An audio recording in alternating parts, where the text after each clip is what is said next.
Welcome to the Grind to Greatness podcast, where we dive deep into the world of relentless determination, hard work, and unwavering dedication to help you unlock your full potential. We're your hosts, Jonathan and Joseph, and your mentors along this journey to greatness.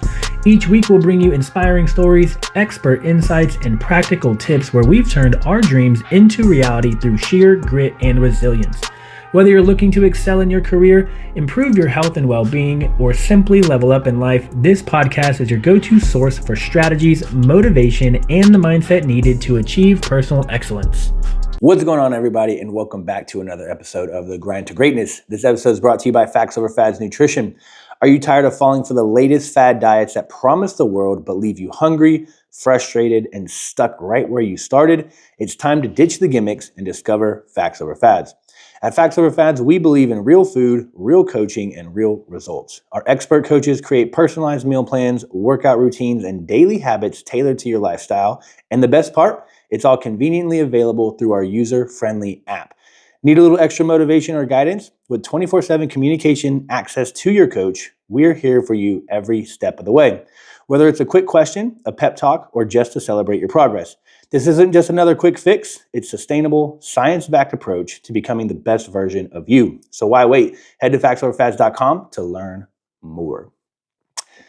What's up, Jonathan? What's up, my man? Chilling. Another day, another dollar.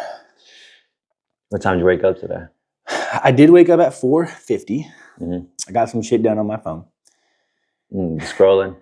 You got some scrolling done? Man, my phone blows up. So when I wake up in the morning, bro, I have 20 plus notifications. It's wild.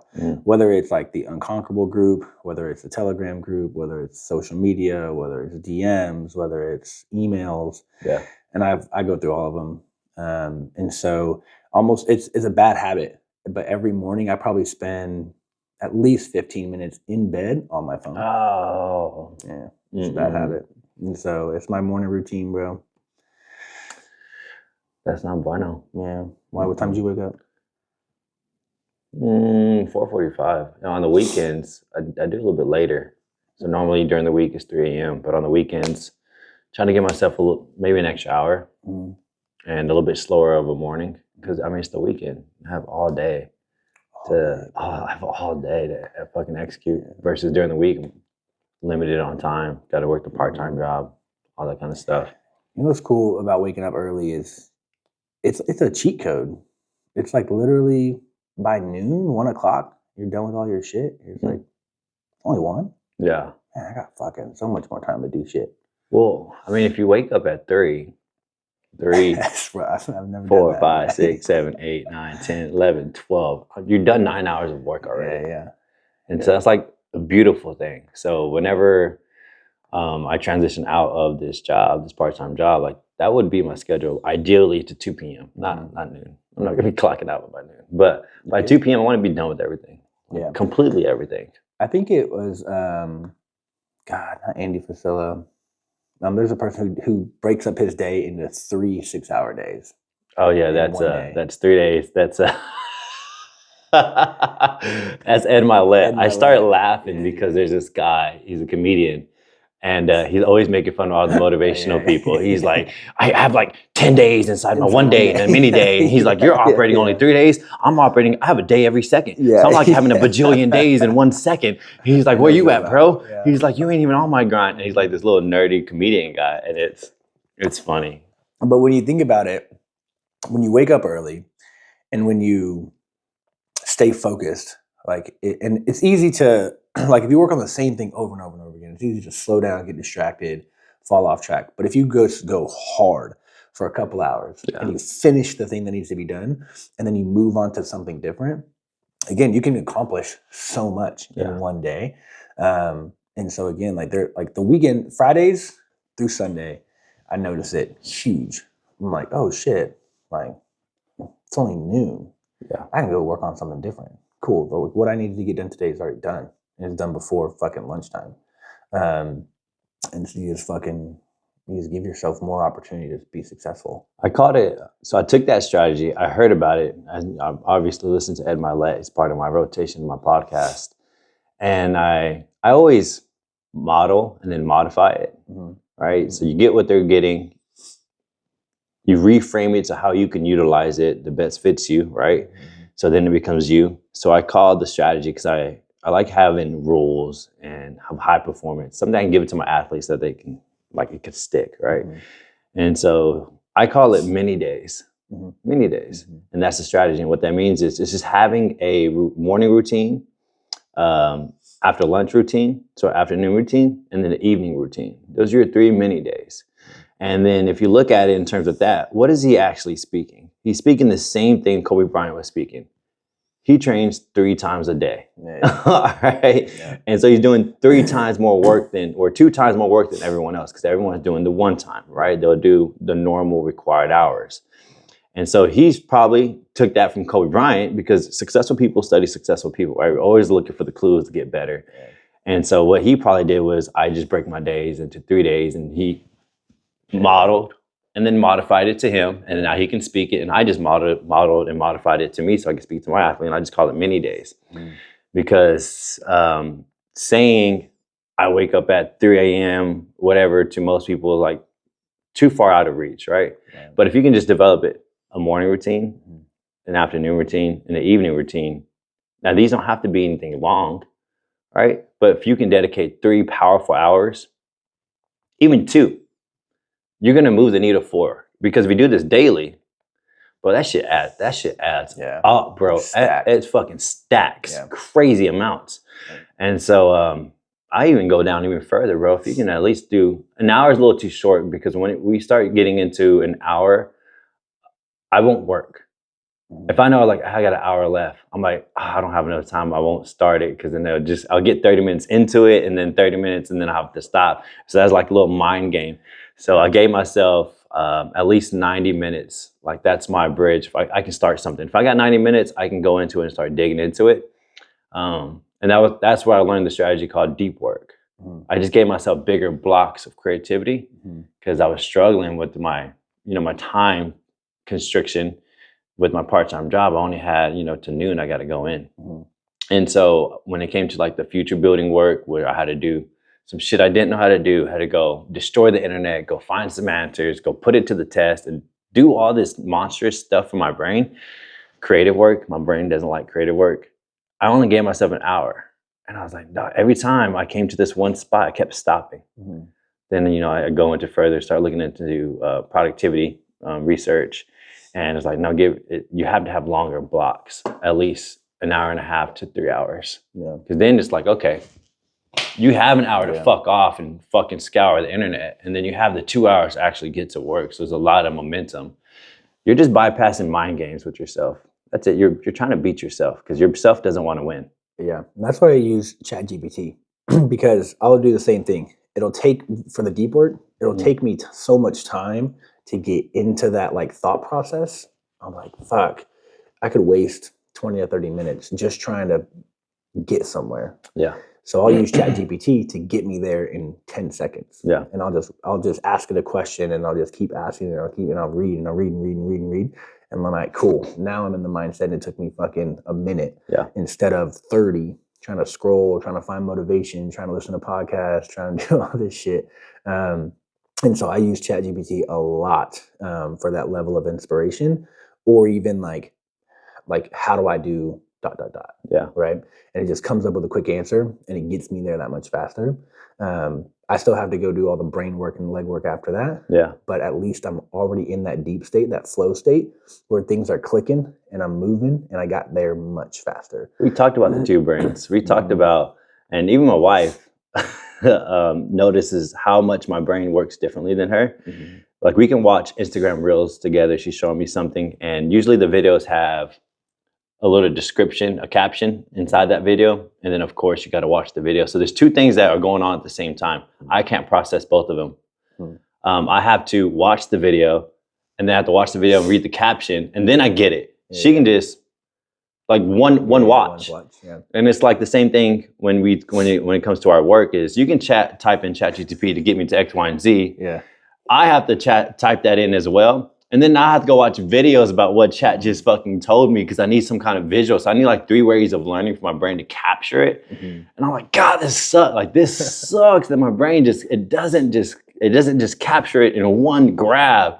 It takes like 2 to 3 grabs, which is why I wake up at 3 a.m. I think it's always been the biggest blessing.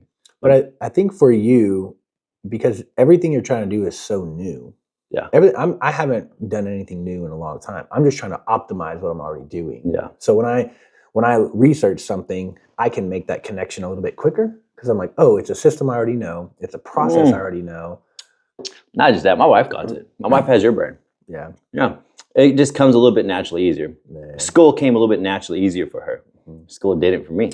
Bro, school didn't come easy for me. I failed all through high school. I didn't get smart until my senior year of high school, and then I got dumb again in the military. Failed the EMT, the NREMT twice. Finally passed it on the third try, bro. But there are different rates of how somebody can capture information, right? Mine just takes a little bit extra legwork.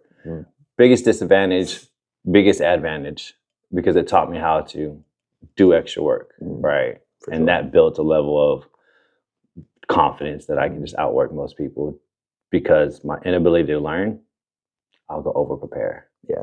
So that's cool. Yeah. Which is super helpful because I won't go over prepare. And it kind of gives me a level of like anxiety, right? We talked about it, like when you're fucking fumbling your words and you're, shaking in your boots and stuff. And it's like, oh, you're just unprepared, And so if you would have doubled down on your input, if you would have doubled down on your research, if you would have doubled down on your content, like you'd been the most confident ever. Yeah. But you didn't.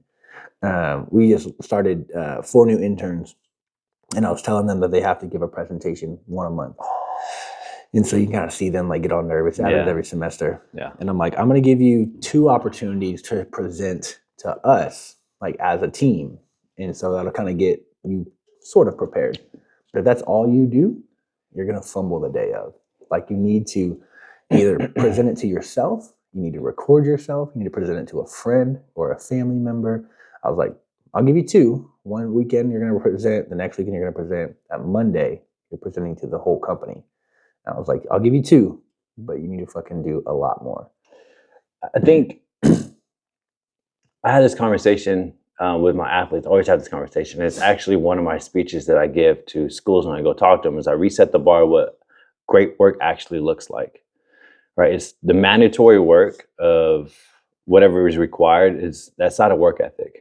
Right? Work ethic truly doesn't start until you do extra work overtime, whether it be before you go into work and execute or it's after your work. That's where the separation begins. So if you just do the day-to-day operations, and that's not a work ethic. That's called lazy.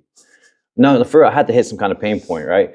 If you fucking train like everyone else 2 hours a day and you think you're working hard, no, because everyone else is doing it. You're not getting nowhere. Everyone's moving the same needle, okay? And so work ethic truly doesn't start is when everyone clocks out and you get to your free time. That is where work actually starts. That's where you actually build a work ethic. And I have to reset that bar, what work actually looks like. And Alex Ramosi spoke about this. He's like, I had some intern come to me and he said, I was prepared for this presentation for like 20 hours and he was still a little uneasy and he was still a little shaky and it didn't come off so great. And he's like, I don't know what happened, Alex. I spent 20 hours working on this. He's like, it's okay. He's like, you just don't know how much it really takes for us to look the way we do up there. He's like, there's a bare minimum if you want to do a presentation for me. Like for me, if you want to do a presentation for me, it's 200 hours. And he's like, just the level of exposure, you don't know what high performance really is until you actually get that punch in the throat, which he got, right? You get that punch in the throat. And so I want to be able to give that same punch in the throat to those high school athletes. I want to show you what real work actually looks like. While you're doing your little normal day to day, dude, I'm waking up at 3 a.m. And I'm not even playing sports no more. Like you're not even, it's almost comical for you to say you work hard.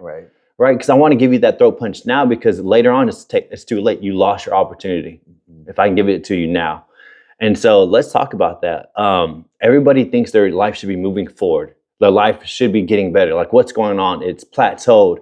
You're 34, 35 years old and you're not where you want to be. And you're like, what's going on? I work hard. No, you don't work hard. What are they missing? Because something is missing. What are they doing wrong? Everything. What are they not optimizing? So I like to use kind of that analogy with my clients, right? and they're talking in terms of weeks and months, right? Had a bad week, or had a bad month, or haven't lost any weight this month. And I'm like, give me 20 years, right? Like I started working out when I was in middle school, and we talked about it. Probably I've worked out at least 3 times a week for the last 20 years, at least. If on average, probably 5 to 6 times a week, right? Yeah. And for 20 years, like when I was 13 years old, right? And so when you come to me and you're like, I'm going to give up. Nothing's moving in a month. Nothing's moving in a couple weeks. Or maybe I gained a pound. Maybe I went the wrong direction for a week, right? I want to quit. It's not working. I'm like, give me 20 years. When you reframe your mindset of just go forever and don't even pay attention to the results, I think the game changes, right? The way that you adapt your routine, the way that you adapt to your routine, and the way that you kind of wake up every day and say that I'm going to do this no matter what, like regardless of what the results are. I think that's when things start to change. When you can wake up every day, go through the routine that you know is pointing you in the direction you want to go, irregardless of the results today. Yeah. Right. And then Alex Hormozi also said, the people who said you would fail are right 99% of the time, every time, until they're not. And then they're wrong 100% of the time. Yeah. Right. And so I think, and I want to talk about this too, I think whenever we have a new goal, there's 2 things. You have to be ready and willing to do it on your own. And I think oftentimes we look for too much support from like our loved ones who maybe don't understand it. And then since they don't understand it, we allow them to pull us off track. But then also, I think we keep surrounding ourselves with the same people from our past life, right? And it's hard to cut those friends off. So it's two pieces. It's one, you're looking for support from people who don't understand. And so since they don't understand, you kind of always talk yourself out of keep going. You kind of talk yourself out of working hard in that direction. And then 2, you keep associating yourself with people who aren't on the same mission as you. So you're trying to get healthy, you're trying to get fit, but you're still hanging out with people who are inviting you out for drinks. You're still hanging out with people who are like, hey, let's fucking order wings and pizza and shit. And you have a weight loss goal. Yeah. You have to surround yourself with a new environment. And again, it's going to be a lonely journey. And so if you think that like your spouse is going to pull you off track, not because they're trying to hurt you, but because they just want you to be comfortable, right? They don't want to see you struggle. Watching your spouse struggle is like a really hard thing for most people to do, right? Like Jocko, when he's like, good. Yeah. He's like, oh, it hurt? Good. Yeah. You failed today? Good. Right? That's hard for a spouse to do, right? As soon as we see a spouse struggle, we want to do everything in our power to make it easier for them. So this is the same concept. And like my clients are high school athletes, right? And so part of my speech, in the middle of the speech, is you can't listen to everyone else, right? They're going to feed you what you want to hear. They're not going to feed you what you need to hear. And that's not their fault. That's not to say that they're trying to sabotage your future. They're not. They love you so much. They want the best for you, but they only know what they know. Right. And if they don't know and they're not exposed to this type of high level work ethic that's almost insanity and it's not normal, then they're going to tell you you're working too hard. You shouldn't be doing X, Y, and Z. You shouldn't go out there and take your shot because it's too risky. Right. You should just hang out with friends. You should just be a kid. You should just live it up. Like you're only going to have high school for a short period of time. Right. Enjoy it. Right. These are the things that are normal, all right? And you have to realize that these people don't hate you. They don't mean ill will. It's just that they don't know what it takes and they only know what they know.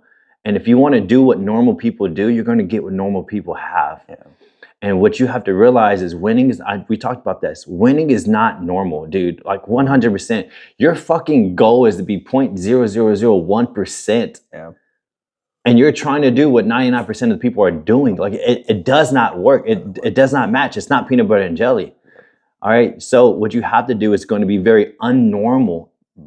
and you have to detach yourself and get yourself out of that box, which it becomes weird because you're isolated. Yeah. Only for a little period of time. Yeah. Right? Because once you start working, what you realize is there's 3 levels of type of people.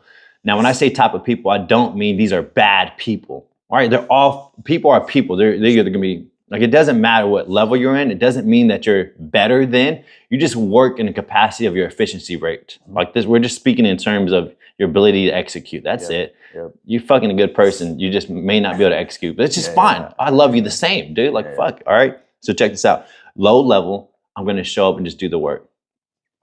Mid level is I'm going to show up and do the work with a little bit more better attitude and energy. And when I feel good, I might do some extra work.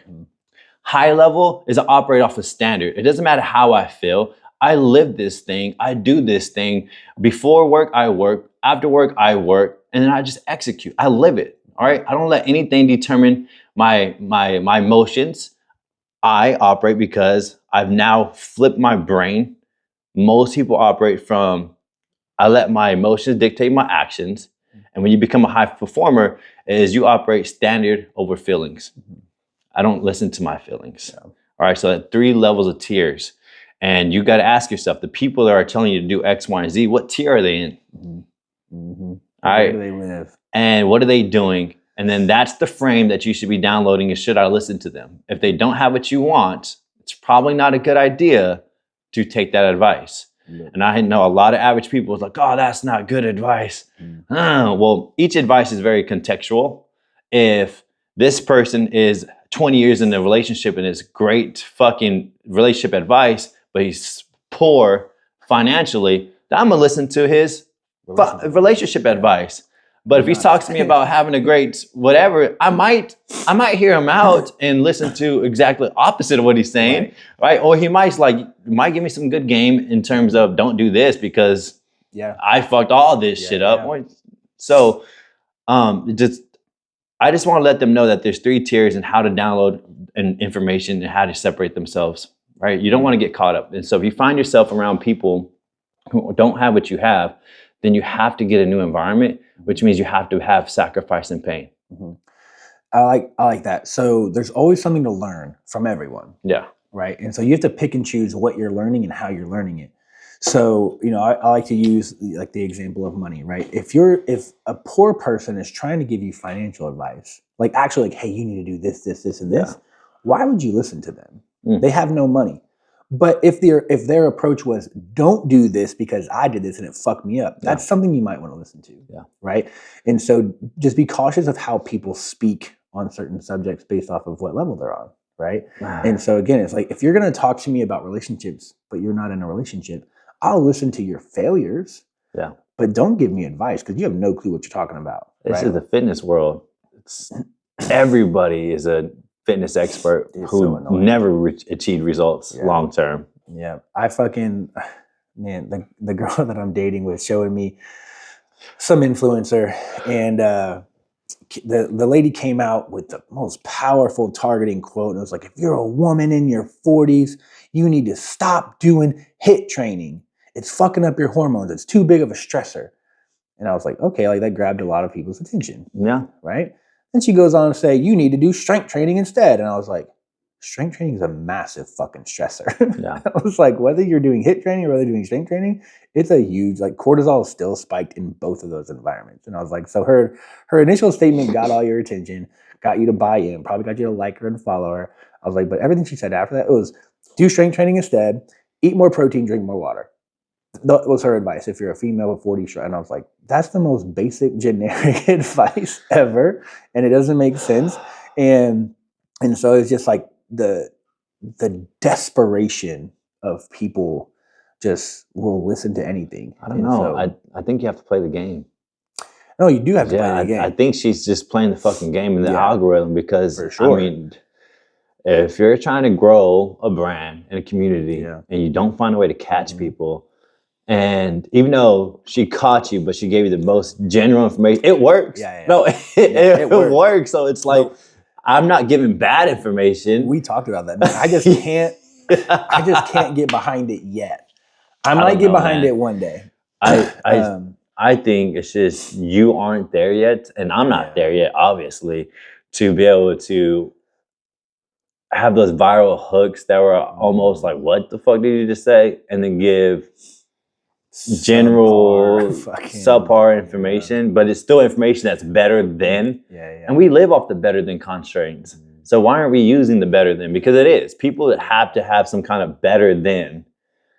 I just can't do it as an entry point. It doesn't feel right in my soul. And I told the girl, I was like, she's not wrong. She's just also not giving you the best advice. Like, she's just giving you generic shit, you know? And so I was like, but look at who she targeted. She just got up in everyone's feels. Yeah. Oh, 40, struggling with hormones, stubborn belly fat. You're doing HIIT training, that's wrong. Oh, shit. Because, you know, a lot of these middle-aged moms, they just go to these classes, these intense classes. And it's just class. And very few of them strength train. Yeah. Right? And so now what's going to happen is you're going to pull people who live and die by classes, you're going to pull them into the gym, and they're going to build muscle, and they're going to feel different because it's a different stressor. It's still a stressor, just different. Right? And then these moms are like, oh my God, I feel so good. Look at my arms toning up. Look at my legs toning up. I'm like, well, you were just doing a fucking body weight, high intense class. You weren't building any muscle. Now you're building muscle and your whole world changes. Yeah. But I'm just like, the level of common sense is what it's not common sense. Yeah, I mean, I had the same conversation with my wife. Last night we went on a walk, and I was like, sometimes, babe, we're talking about how to win your day, and sometimes I get a little too ahead of myself, and to win my day becomes almost impossible because the standard is so high. And now my standard, I had to lower it because mentally I was just fucking losing, right? So I was like, all right, lower the standard. Did I touch? Now did I execute or complete? Now I had to like range it out. So this becomes a level of specificity from person to person. And usually to win my day, I got to fucking, in each category, fitness, health, family, finance, and faith, I got to be able to execute and complete each piece for that day. Now I had to kind of switch it up a tad bit and say, did I touch it? Not did I complete it, did I touch it? Yeah. And so that kept me emotionally in check. And so she's like, it's so weird how back in the day, we used to do nothing on the weekends. That's what most people do. Like this, he's like, it's so wild that we just do nothing on the weekends. And then now we're doing a minimum of 10 hours a day of like working in some form or fashion, some kind of capacity, and how we have to lower the standards or raise the standards in certain situations. What I was trying to speak into regards of what the fuck you were saying is I totally fucking forgot. What the fuck were you saying about your client? Oh, trying to think in terms of like 20 years. Is that what you're talking about? So reframing it, I wanted to go back. Man, you were just on something. And so that's how my brain works. I get too caught up too far and it starts spiraling out of control and just trying to slow things down. You got to stop me when you have those moments. Dude. Because I'll keep going. I know, but it was good. I'm listening. I know. Let's take a little right here. On the next one. But I know we wanted to pivot into the weekends. Yeah. And the weekend mindset. And your original question was, what is holding people back, right? You're mid-30s. And you're doing the basics and you just can't get ahead. You can't win. What's holding you back? And I know we want to talk about weekends. And I know we want to talk about how I want to talk about your weekend. Yeah. I want to talk about how you approach your weekend and what does that framework look like? I think people just need something to grab onto, which is a framework, right? They need, like when you're trying to write something, you need an intro, you need a body, you need a conclusion. Yeah. And that kind of helps ease your mind. Because if you have an open sea of like, okay, what about the weekends? How do I go into it? Well, yeah, you should just fucking execute. Well, what does that look like? So luckily for me, for at least the last 15 years, I've never really had a weekend. Uh-huh.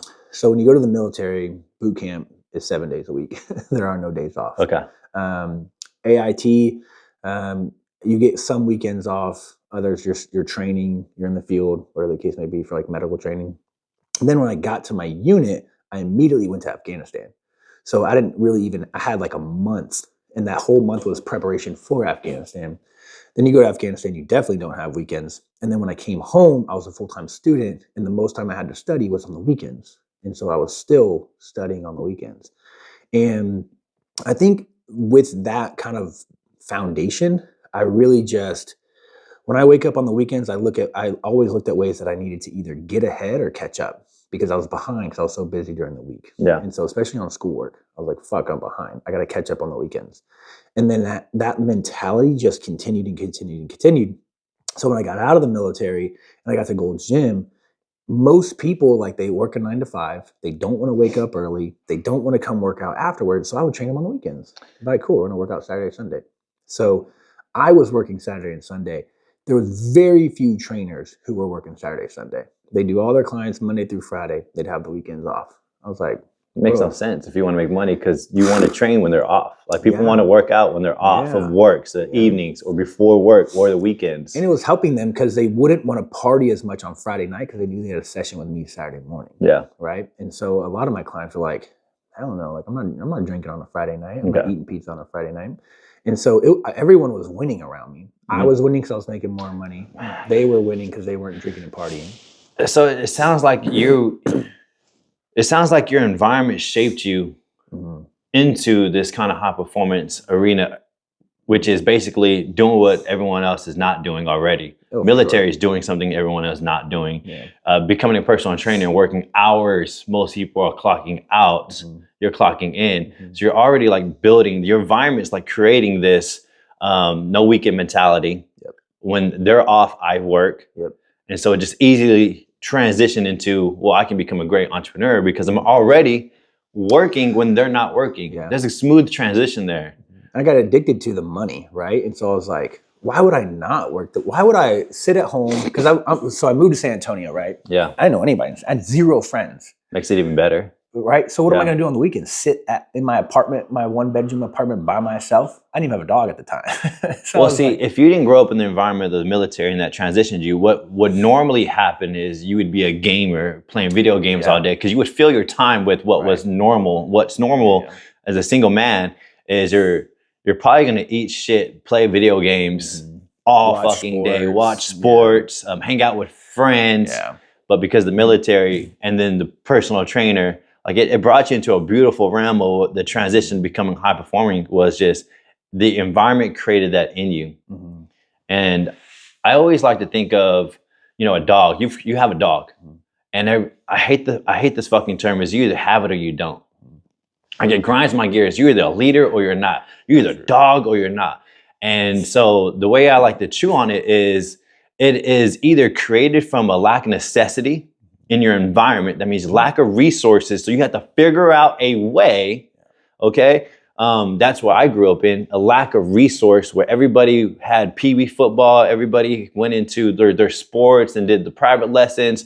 I didn't get to play sports until school, where it was almost like mandatory, right? So lack of resources, my brother would take me out every single day with practice as a lack of resource. So he was building a dog in me to fight. The other side is that, okay, if it's not naturally bred from your environment from lack of necessity, then it is fed into you from an environment of success. Military is an environment for success. They structure you, they mentor you, they teach you standards. All right, that's an environment for success. And so that's where success is bred into you. And this is where you get athletes or wealthy people create other wealthy people because they breed looking at the world different into their child.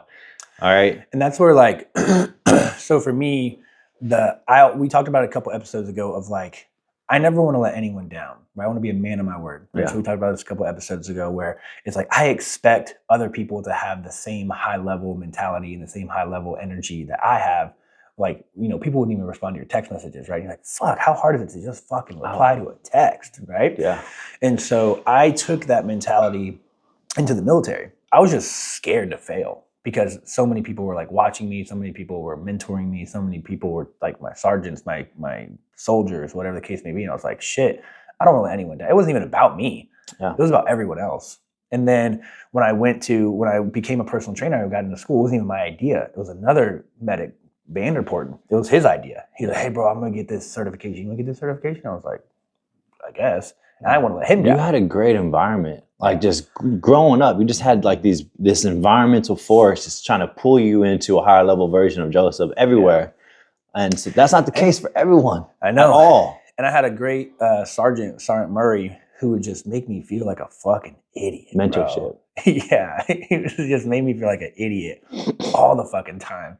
And that raised my level of like curiosity to go learn. Yeah. I was like, shit, he's gonna make me feel like an idiot. So I gotta be prepared. Yeah. Right. So I gotta study harder, I gotta research more, I've gotta think harder, I gotta go ask soldiers this, figure out that, because I didn't want to let him down. So again, I think a lot of my success is based off of I just didn't want to let other people down. Yeah. But it bred this lifestyle of like, you have to lose the weekend mindset.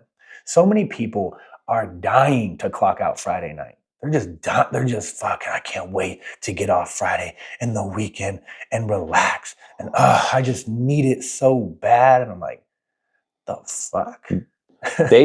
Studies, they don't even clock out. They don't wait to clock out at 5 p.m. or 4 p.m. Yeah. Studies actually show by fucking noon, they're already clocked out mentally out of their job. It's the least productive fucking hours of every day of the week is from noon on up. On what are you Friday. doing this weekend? What are you doing this weekend? What are you doing this? What am I going to go do? Who's going where? What am I going to eat? What am I going to watch? It's normal. I just like don't connect with it at all. And so I just went to Vegas, right? And I'm with all walks of life, and we have about a group of 10 of us. And I'm in a world that I really don't care about. I don't care. We went to a weapons conference or a convention, and I don't care about weapons, and I don't care about gambling, and I don't care about parties. And that's all we did for 3 days. Yeah. And so the first day we showed up, the group sits down to play blackjack. They're like, hey, you gonna sit down and you gonna play? I was like, no. I was like, I'll watch. Yeah. I was like, but I'm not about to throw away $200, $300, $400 like y'all are about to. Like, you're not gonna win. Yeah. And so I was like, but I'll watch. And then it's the first day I was like, I'll walk around the convention with y'all, see what's out there. And then, but I was like, I'm not doing 3 days of this. Like, I'm not walking around the same booths for 3 days, wasting my time. Yeah. So day number 2, I fucking worked all day long. I worked from like 10 to 4, I think. Yeah. And I'm in Vegas, and I'm just sitting at a desk. I got a drink, I got a cigar, and I'm fucking on my laptop. Yeah. And I'm just working. And people would walk by like, what are you doing? I was like, oh, I'm working. In Vegas? Like, even random strangers wouldn't even get it. Yeah. I'm like, yeah, in Vegas. And then I worked out every single morning. And I was buying $8 protein shakes and $8 energy drinks, because that's the price of shit. Yeah. But I need energy and I need protein. And I just left the group behind.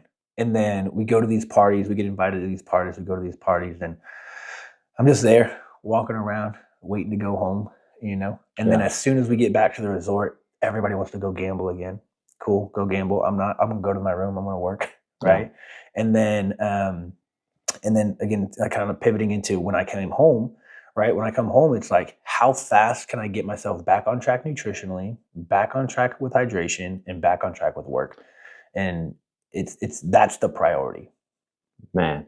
So right now we're about on our last week of the first month, right? Mm-hmm. So this is where people are going to start falling off because of something's going to happen in their life that gets them out of routine. So this is the number one problem, right? Everybody can operate and execute when they have a normal routine. Everything feels good. But what do you do on the days where routine gets out of whack, right? There's a monkey wrench. Your kid gets sick. You got to travel to this conference on the weekend, or you have family coming into town, whatever, like something like life is going to life, whether it be a holiday, an event, or a vacation. And this is where the separation starts to happen. Like, this is like, for a high performer, this is what we eat. Right. I love it. Like, you become addicted to it now because that's later down the line for you. But right now you're struggling. Like, this is what you don't want to happen. Right. And so you just mentioned a very key point is, all right, life is going to life. But whenever it stops, how do you immediately, this is the only thing I focus on is getting back into routine. Mm-hmm. There was an intention. Oh, for sure. You got home and priority, how can I get back into my environment where I'm executing with nutrition, with working out, with waking up, with your work schedule? Like, everything was intentional. Mm-hmm. The problem is your time where the monkey wrench comes into your life is about every 90 days, or once a quarter. Mm-hmm. Most people get out of routine every Friday. Every Friday. Every Friday. Mm-hmm. All right. So that is a massive problem because now you're just the Monday guy. Yeah. All right. And so you're not moving anything forward whatsoever because you keep jacking everything up on the weekends. And better than, how do you recognize this pattern you're doing and how do you bypass it? I have one massive recommendation, and that's probably what Joseph doesn't want to do, but it's just a better than method because I'm always looking for the least path of resistance, and meanings, how can I change my behavior at very minimal while there's still a little bit of a gain. If you're doing this every weekend, how about you fucking choose one weekend where I'm not going to do the normal buy the pizza, go drink alcohol, watch the football game, etc. So that way you have 1% better. Like you at least grabbed on to like, oh my God, I confidence, I can actually do this, because you have to start with confidence. Can you prove to yourself that you can execute a weekend? And then boom, that's all you need is traction. You just have to gain traction somewhere. It doesn't mean to like stop all the weekends and fucking, no, there's a level of progression to be able to get to you. What you didn't see is all Joseph's life is just all been progressional through his environment. He really didn't say he really didn't have a normal, I'm going to spend on the weekends, and did that for years. It was right out of high school, I go into the military, and now this is my life almost forever now. Yeah. I went through a different transition. I went through the normal transition. You have kids, you get a job, you get into a career, and there's really no much ladders to climb. Like wherever you're at in your career, and if you're in a career where there's not a lot of tiers, then you're probably going to be capped right here, right? And you might move a little, but what's the annual raise? Like I don't know. It's something really stupid that you shouldn't even be looking forward to. Yeah. It just matches inflation. Yeah, and so you're right here, and you wait for the weekend, and you're the fucking Monday dude. I was the Monday dude. Mm-hmm. I had lived that lifestyle for 7 years. I had that ingrained inside of me, right? So I went from becoming a dog in sports to literally becoming back into average because I had no standards for myself. That's the problem with sports, is because you play sports, you think you'd be successful. No, it's because you had an external standard from other people. Yeah. And then when sports leave you, you really didn't have a standard for yourself. So you conform to whatever your new environment is, which is if you're going to be an 8 to 5, most likely it's going to be a very low standard, because the entry level, wherever you're going at, it's low standard. It's the entry level point for you starting your career. You're not around high performers. You're around low entry level people who do low entry level stuff. Doesn't mean they're bad or good. Right. Wonderful people. Yeah, they're fine. Execution wise, right? And so you're going to conform to it. What are they going to do? Wait for the weekends. Mm-hmm. All right. So how do you get out of that? Is one, do exactly what Joseph did. You got to be able to structure and win on the weekends. I think you just got to learn how to win on the weekends, and you do that with an intentional plan every single weekend of saying, this is not the weekend that I'm going to fucking do the normal. Like, you just have to start with that, and you may lose. But every single time, if you come into the Friday and say, man, I got to do something different, and each time you put a new game plan into effect, probability you're eventually going to win that day. Well, again, gain traction. The easy thing for me is that I'm single and have no kids. So I don't have a lot of external, I'm not going to say negatives, but neutral, like people trying to pull you off track, right? So imagine like if you weren't a high performer, it may be like thinking back, a year and a half, 2 years ago, you go to your wife, and you're like, hey, I'm just gonna start grinding on the weekends. And she's like, that's weird. You've never done that. Yeah. Like that's super tough. So I do understand that I have a benefit of being single and having no kids. It's not a benefit. Well, for me, it's perspective. Yeah. Because I told you, I had a family. Yeah. And I leverage my family to work harder, to wake up at 3 a.m. because I want to spend time with them. So I wake up earlier, because remember I told you I had that one weekend where I didn't have a family and I was left to myself. And that shit was way harder to stay focused. Yeah, I do remember. Right? I was like, what the hell, all this time? Yeah, man, my brain, I want to go, let's go turn on some junk TV. If I had video games, maybe I'll play some video games. And if I had junk food, maybe I'll junk food, or maybe I'll watch porn. Like, I don't know. A man's distractions when there's no responsibility is wild. Didn't have the capacity and repetition in that field. And so it's just learning. I wouldn't even say benefit, because most normal people say Joseph has it easy. He has no kids, no wife. I'm like, every disadvantage you have is your advantage. Yeah. So I think you need to cut that term off, because people need to realize that's not an advantage. But I think from I don't have anyone pulling me off track, so to speak. Because again, whether you're a husband or a wife, in your other spouse, babe, just come cuddle. Yeah. You're 10 times more likely to go cuddle. Yeah. Right? You don't need to work this weekend. Like, just spend some time with the family.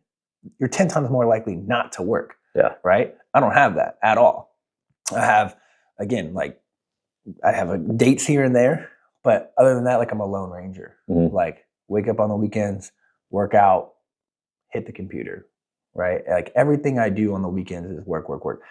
And that's why I travel.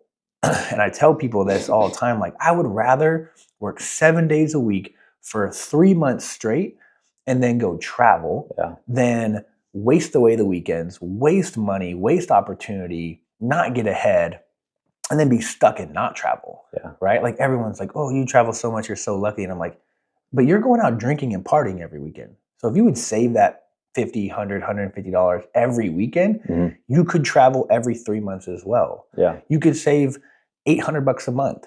You could have $2,400 every quarter to go travel, but like I do. And you don't, because you're ordering out, you're ordering wings, you're drinking alcohol, you're fucking buying pay-per-view fights, right? You're paying cover charges to go watch sporting events in a bar.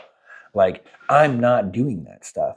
And I also have no problem telling people no. I have no problem telling people at Vegas, I'm not going to gamble. I have no problem telling people in Vegas, I'm not going to go walk around some show that I have zero interest in. Yeah. I'm here for a buddy. I'm here to spend some time with my buddy, eat dinners together, have some catch up chat, because he's in San Antonio. I don't see him very often. I was I have no problem being here and hanging out with him. I have no problem fucking working at a 5-star resort with again, the best views. You bring up a good point, because your natural environment is always going to have an objection of you changing your behaviors, right? Because the spouse is like, what the fuck? Right. We normally sit here and watch 3 hours of TV together. That's what I'm saying. I don't have that. So it's easy for me to be successful. And so that brings up a good point. Now I'm looking back of, why did I start waking up at 3 a.m.? At the very early stages of me changing my behavior, it became a problem in my relationship. Wife didn't know what was going on. I'm becoming obsessive. I'm working hard. I'm working a lot. There's a lot of friction. I'm not spending as much time. I'm not lingering around as much as the normal routine is. And people's brain doesn't like anything that's not normal routine, right? It becomes a friction. And so I started to develop the mind. I started looking at the world differently. So there was this big separation and gap that I started to separate from me and my wife, and that became a big problem. And so I think naturally, as a necessity, I started waking up, well, how do I avoid all this friction with my wife? Yeah. I wake up at 3 a.m. where there is none. And it's just me on my work. And then so by the time she's up by 8, back in the day, we used to wake up at 9, 10 in the morning, even sometimes 11, just lingering in bed on the weekend. That was a normal thing. Yeah. And so by the time 9, 10, or 11 hit, I've already done all my work, and then I have a normal relationship that she's used to. But I started leading by example first. And eventually over years, she started to gain traction into what I was doing, because she saw progression and wins. And then so that's a whole lot easier. But it took years of me just owning it on my own, gaining traction, and not being too much change in the relationship. Because anything too much, you're going to butt heads. Yeah. So I took it as a personal responsibility, is if she's not going to be on this, I have to, but I'm going to be able to do it in a way where I'm not changing too much in her environment, because that's scary. Yeah. That's massively scary. So you do it at 3 a.m. So 3 a.m. Why the fuck not? Yeah.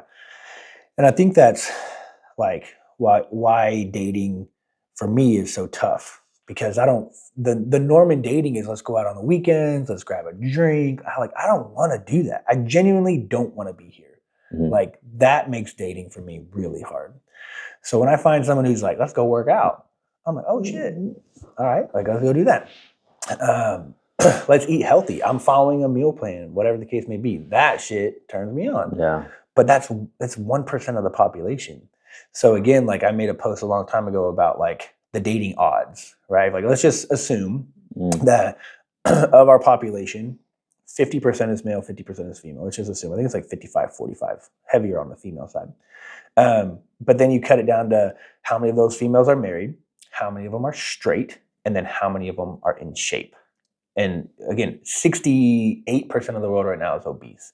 So that leaves me with 32% of, again, cut out the married women, cut out the gay women, so on and so forth, right? And so I'm down to like a small amount of people. Yeah. And then of the people who are not obese, how many of them are actually healthy, right? And like live a healthy lifestyle? Because some people are just naturally skinny. And so they would be considered non-obese, right? I've dated tons of skinny people who don't work out, who drink and party every weekend, and they're just skinny. They're just naturally skinny. Yeah. I'm like, well, I don't connect with y'all either. And so when you start to look at like who you can realistically connect with, you're like, man, it's slim pickings. So you get used to being alone. And I talk to people, a lot of my clients and a lot of my friends who are married, and I'm like, stay married. Like it will be so much easier for y'all to pivot and grow together than it would be for you to break up with your spouse and try to go find this perfect person, because I guarantee you they don't exist. It's the reason why I think me and my wife lasted for so long and we're continuing to thrive. We're coming on 20 years, and it's because we've been able to evolve together. But at first, one person has to be able to change that direction and lead, and eventually over time see the wins, because that will increase the odds of them following with you. You can't be a great leader if you don't get wins. For sure. Right? It's like 5 levels of leadership. First, get the permission. I didn't get the permission. I woke up at 3 a.m. I just did it. Okay. Self-permission. Yeah. And then, that's position. I took ownership into doing this. And then I wanted permission from her eventually, but you don't get permission by not executing. You got to have some wins. Right. And then eventually it's like, okay, you lead me. Then I start producing more. And so, okay. And when I started producing is when I want some. And then eventually she comes on. So everything in terms of relationship is all leadership. Somebody has to take charge and lead, and somebody has to take ownership in leading first. And then you got to give the other person grace not to just fucking follow you because you're in a relationship. You got to have some signs of success. Yeah. And I think a lot of people are looking for leadership. They just like, it's just so hard to let go of your norm, right? I think we crave direction. We crave purpose. But when it comes down to like, hey, do you want to lose weight? Yes. Okay. And David Goggins says it best. He's like, what's the one thing, like, what's your favorite alcoholic drink? What's your favorite food? What's your favorite? Oh, you get Starbucks every day? Stop getting Starbucks. And when people fight him, he's like, I'm not going to work with you. I'm not going to work with you until you can give up the one thing that is holding you back the most. If it's Starbucks every day, it's a 400, 500 calorie coffee every single day. You don't want to give that up? I'm not going to work with you. And so again, we want leadership and we want success, but to step out of your norm, to step out of that comfort of a coffee every morning, like people won't do it. People will literally defend. Like I'm on an alcohol tangent right now on Facebook, and I'm just crushing alcoholism, right? Alcoholism kills these many kids. Alcoholism causes this much health issues. Alcohol causes cancer, so on and so forth. The amount of people in the comments defending alcohol is fucking wild. It's just wild. And so I'm like you don't get it. Like you obviously don't get it. If you're that addicted to something so negative and you know it's not good for you, you'll never understand. And so again, to come out of this norm, because again, that's your comfort. Alcohol is your comfort. Starbucks is your comfort. Netflix is your comfort. And here I come and I'm just like, shut it off. Yeah. Stop doing it. Like people are so addicted. Like it's just crazy to me, our addiction to negativity. Versus addiction to positive, productive action. Yeah. Because it's normal. Addiction to negativity is normal. It's a normal thing. Everyone does it. So it's like, it's not a big thing. But addicted to fitness, addicted to eating better, addicted to building businesses, is you're fucking crazy. Yeah.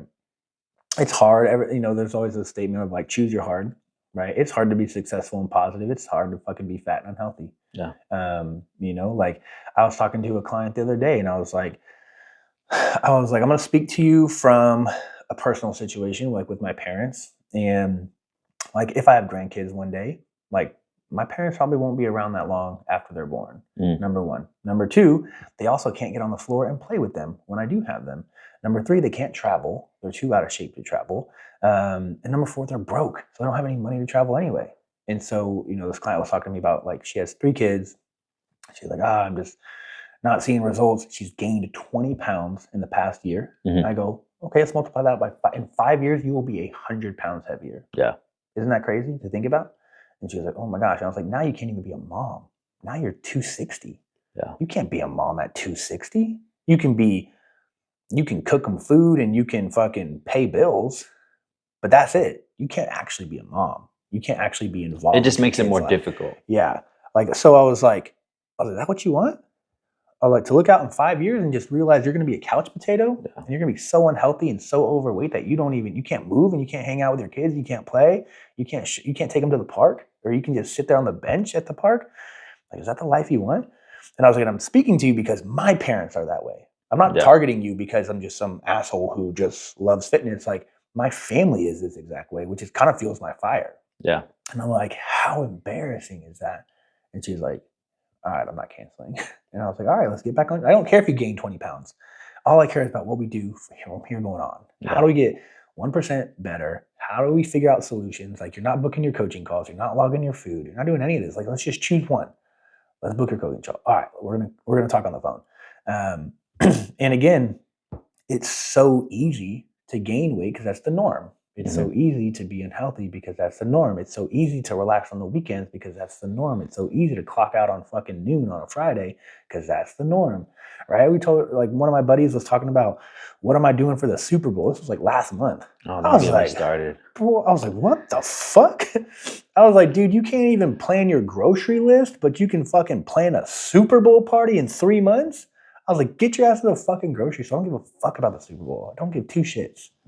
My wife was talking to some friends she hasn't seen in a while, and the friend was like, "Oh man, the Super Bowl is coming," and she was kind of dreading it because it dictates her husband's personality, whether they do good or do bad. Some either I'm gonna have a great fucking husband, or the next couple of days is gonna be fucking shitty. Yeah. And I was like, "Oh, that's gotta fucking suck." I was like, "What? To let something that not important dictate your life when your life is like, you're watching it's just really hard to speak because so many dudes love sports. I get it. I mean, cool. But if you're not winning in your life, dog, that's the most important thing. Yeah. Like, that is the most important thing. And I think you're just confused what your winning actually looks like. Your comfort's not winning. If you're comfortable, it doesn't matter what level of winning you think you're at, you're not winning, because comfort brings complacency, right? And it doesn't matter if you make $100,000 a year, $50,000 a year, $300,000 a year. Once you get comfortable and you go into complacency, you start declining. Like, there's never a place where you can just fucking stop. Like, that's not a thing. It's not real. And so when you think you make it, you didn't, because you could lose it all, like in a flip of a switch. And so whatever higher route you go, you can't stop. You created a will that created this, and the minute you get complacent and you stop putting in those same actions, it'll start declining. It may take longer for it to decline, but you are declining. And so the game is, if you want to be able to enjoy other shit, you got to be able to execute for yourself. You have to. Well, all this shit is just an outlet, because again, if you were truly winning in life, I don't think you'd be so easily manipulated by the outcome of a sporting event that you have no investment in, right? And if you were truly winning in life, would you spend most of your time playing fantasy sports? Like, some people, they live and die by their fantasy leagues. Because there's a sense of winning. Right. So that's what I'm saying. If you're truly winning in life, would you need to go win $100 pot in a fucking fantasy league? It's just wild to me. Again, the addictions that we have to kind of numb what's actually our going on current situation. In life.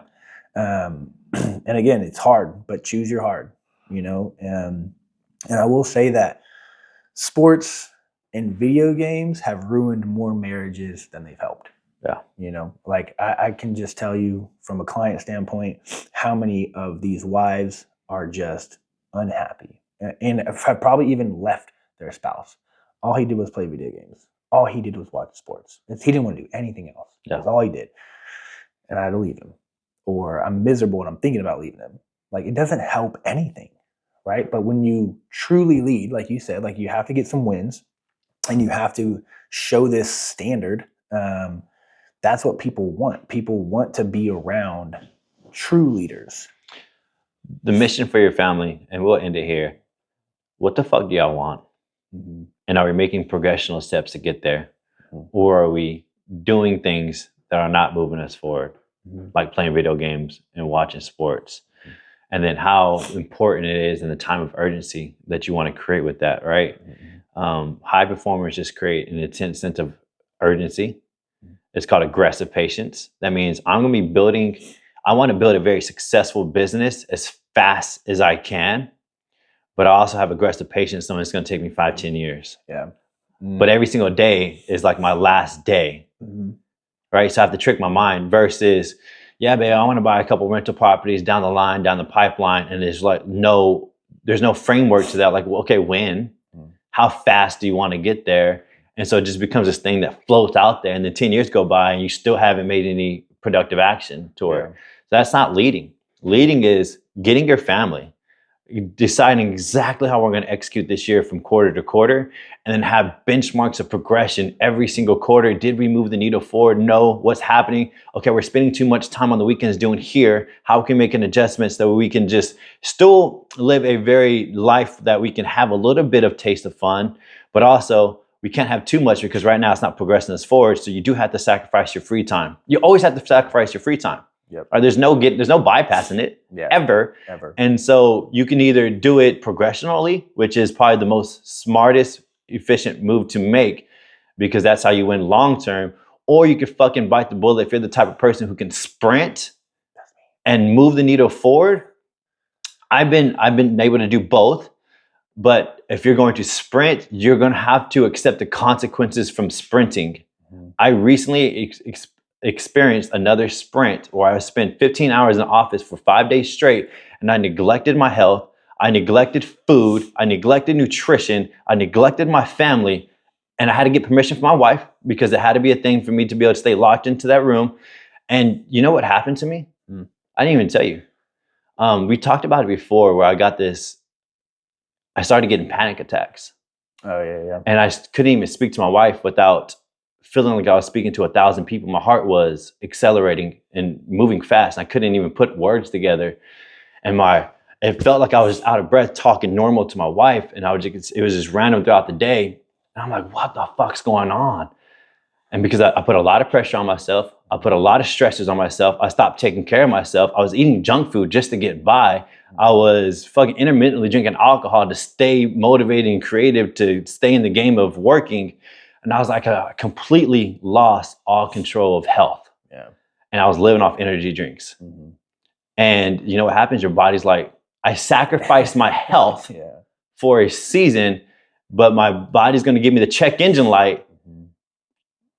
You've gone too far off the edge. You at least need to start working out again, bro. Yeah. And so it was wild.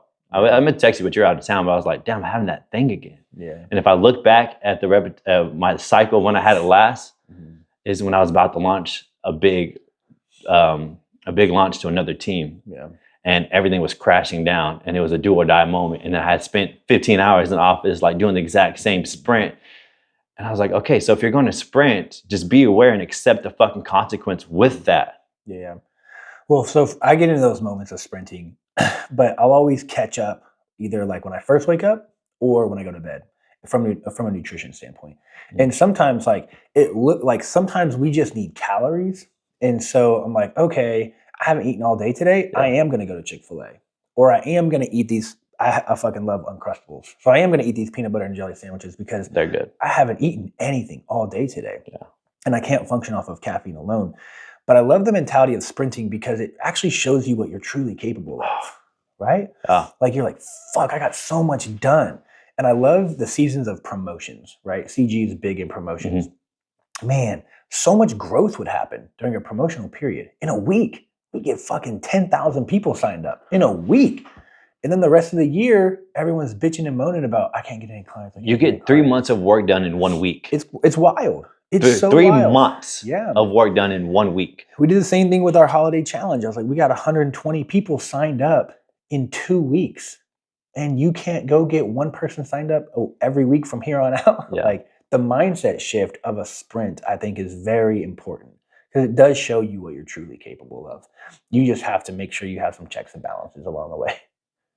I go into the check engine light comes on. It's grind. I either do half the work and lose the opportunity to max out my capacity to win that's coming up. I have a big opportunity coming up.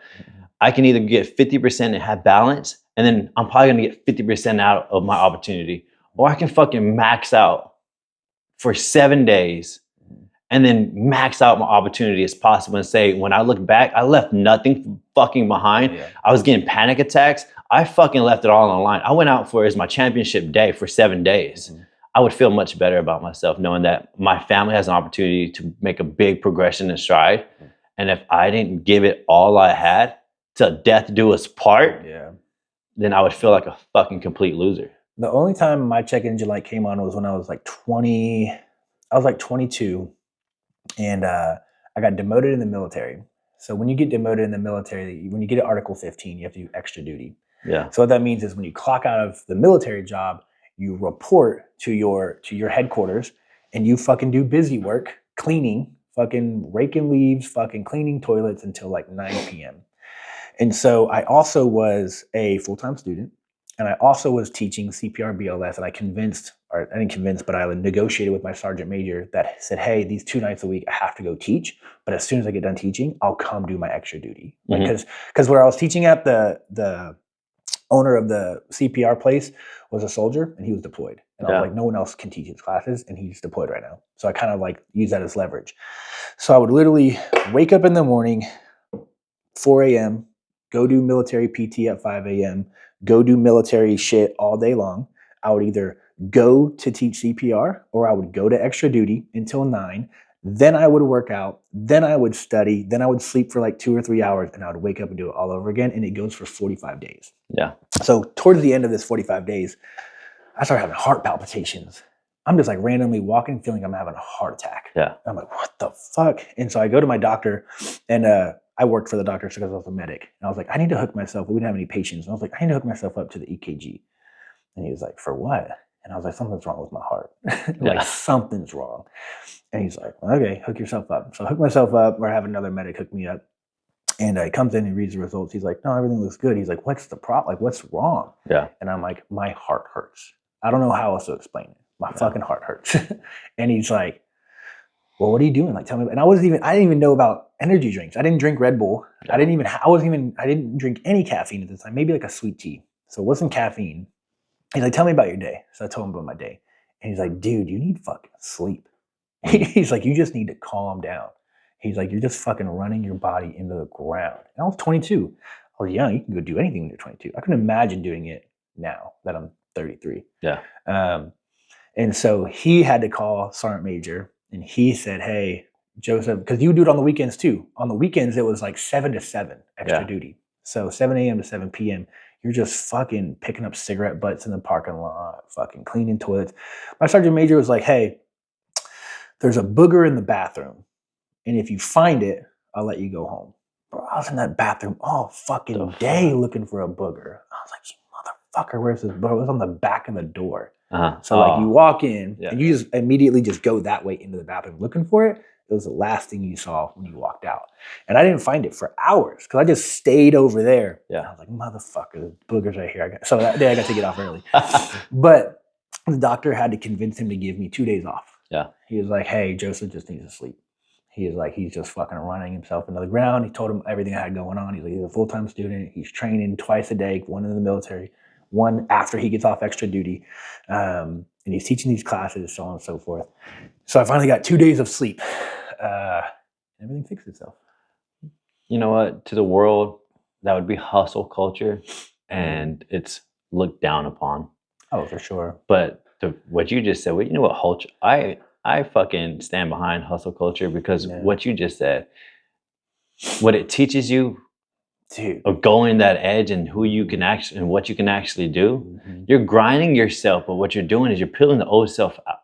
You're peeling the old skin away, and you're developing new skin. And so when you come back down into seasonal, you can't do this, sprint for a marathon, obviously not. But you can go through those seasonal sprints, and each time you go and you do that hustle culture, what you're doing is you're just learning what you're capable of and gaining new skills. Because the one thing that I avoided the most, and we always talk about business, I always want to delegate and hire this person to create the email sequence and develop all this. And I want this person to create all my social media. And I want this person to do X, Y, Z. And I just wanted to have a team.